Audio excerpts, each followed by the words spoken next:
les relations ne sont pas au beau fixe entre le prince Harry et Charles III. Un membre éminent de la famille royale pourrait venir à l'aide du duc de Sussex. La princesse Anne a toujours eu un faible pour Harry, selon un expert. La sœur de Charles III a d'ailleurs été vue en train d'échanger quelques mots chaleureux avec son neveu lors du couronnement de son frère. Nous avons l'intention de renoncer au rôle de membre senior de la famille royale et de travailler pour devenir financièrement indépendant, tout en continuant à soutenir la reine, font savoir le prince Harry et Meghan Markle dans un communiqué officiel publié le 8 janvier 2020. Las de batailler contre les médias et d'essuyer les reproches des Windsor, le couple avait décidé de s'envoler pour les États-Unis, terre natale de la duchesse de Sussex. J'ai pris la décision de protéger ma famille. Je suis parti pour ma famille. Pendant 3 ans, un tel déferlement de haine envers ma femme, et ensuite envers mon fils Archie. C'était insupportable, explique le fils cadet de Lady Diana dans le documentaire explosif Harry et Meghan, disponible sur Netflix depuis décembre dernier. Si les tourtereaux coulent désormais des jours heureux en Californie avec leurs enfants, les relations ne sont toujours pas au beau fixe entre Charles III et son plus jeune fils.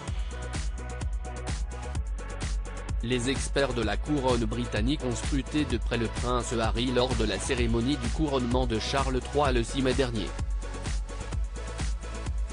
Contre toute attente, le duc de Sussex n'a pas fait le moindre esclandre, au grand dam des tabloïds et de la presse à scandale.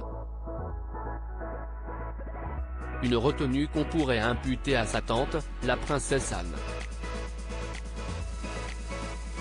Cette dernière a en effet été aperçue en train d'échanger quelques mots avec son neveu à l'abbaye de Westminster.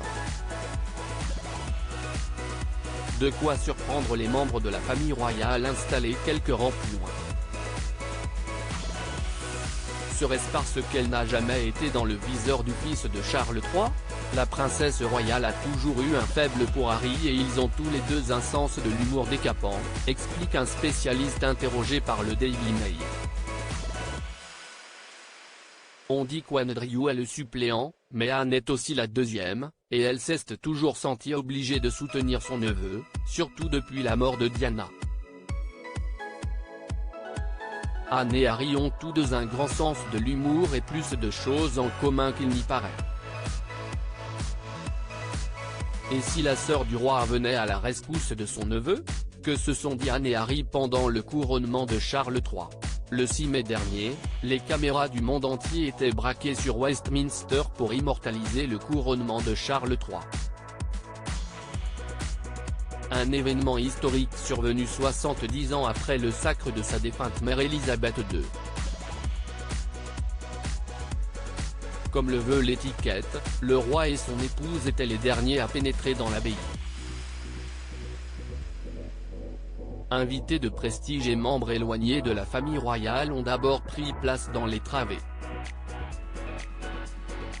Parmi eux, Harry avait annoncé faire un passage éclair au Royaume-Uni avant de rejoindre sa famille pour célébrer l'anniversaire de son fils Archie. Un brin tendu, le duc de Sussex a retrouvé le sourire après avoir échangé quelques mots avec la princesse Anne. Dans Hello Magazine, un expert en lecture sur lèvres affirme qu'il aurait répondu un simple « ça ne me dérange pas » à sa tante avant de la laisser s'installer devant lui. Une démonstration de cordialité so British. À propos de l'auteur Arvandel et passionné d'audiovisuel, j'écris sur Closer depuis 2016. Jamie aussi raconté les mésaventures des têtes couronnées et connaît par cœur la série Seinfeld. Ces derniers articles et Charles III, une sérieuse menace plane sur son couronnement, la police britannique sur ses gardes. Prince Harry assigné à résidence à son retour au Royaume-Uni ? Nouvelle révélation sur sa veine. Meghan Markle absente du couronnement de Charles III, et si, finalement, sa stratégie était brillante.